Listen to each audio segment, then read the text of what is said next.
कर रहा हूँ इसमें। ये क्या है कि झंडा पत्ता है ना, वैसे बताया है रितु जी ने आपको। पर क्या है कि 65% जो भोजन है लगभग वो क्या है कि इस बाली को झंडा पत्ता देगा, ठीक है ना। बाकी का जो भोजन है वो जो नीचे की पत्तियां हैं या क्या है कि इसको ये देगा। इसके अलावा जो पौधे के नीचे 3 से 4 पत्तियां होती है वो छोटी भी होती है, ठीक है, चौड़ी भी कम होती है। उनको क्या है कि धूप भी लेट मिलती है, ठीक है, हवा भी लेट मिलती है। पर सबसे ऊपर ये झंडा पत्ता होता है ना, ये स्वस्थ होगा तो आपकी बाली भी स्वस्थ होगी। अगर इसको कोई नुकसान हुआ, धूप ज्यादा हो गई, टेम्परेचर ज्यादा हो गया, या इन दिनों में क्या है कि हवा चलती है, कई बार किसान कहता हवा निकल गई फसल से, है ना भाई, गर्म हवाएं चली और वो एकदम क्या है कि पत्ता वो तनाव में आ गया और ये क्या है कि मार में आ गया, तो आपकी बाली है वो इसके अंदर क्या है कि क्वालिटी है वो अच्छी नहीं मिलेगी, या आपको क्या है कि 2-3 दाने ऊपर के या 1-2 दाना नीचे का छोटा मिलेगा या खाली मिलेगा, है ना। पर इस झंडे पत्ते को स्वस्थ रखने के लिए जो टेक्निकल बताया है, साइपरकोनाजोल जो इसके अंदर टेक्निकल है, वो इस झंडे पत्ते को, और इस झंडे पत्ते को सबसे बड़ा जो नुकसान होता है वो मौसम की मार का होता है ना। 2 दिन ठंड थी, अच्छा मौसम था, आज धूप निकली है।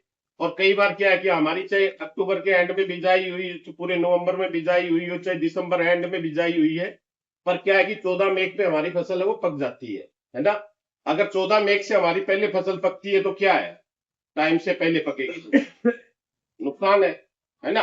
पर 14 अप्रैल की मई का अगर वो 20 अप्रैल को हमारी गेहूं पकती है तो इसका मतलब हमारा जो झाड़ है वो बहुत अच्छा रहेगा, ठीक है ना।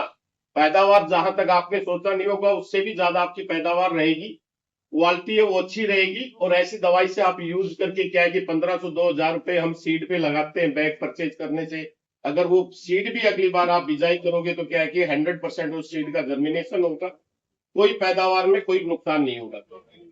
तो ये झंडे पत्ते को स्वस्थ रखने के लिए एम्पैक्ट एक्स्ट्रा ये एक ऐसी दवाई है सजेंटा जी, बाजार के अंदर आपको क्या है कि कोई सब्जी की दवाई दे, मतलब देगा आपको, या फिर क्या है कि कोई जीरी का बचा हुआ स्टॉक वो आपको स्प्रे कराएगा, या कुछ किसान क्या है कि अपनी मर्जी से भी कहीं घर पे जीरी की दवाई बची हुई है या गन्ने की दवाई बची हुई है, डॉक्टर साहब वो कर ले या दुकानदार से पूछ के उस दवाई को यूज कर लेते हैं।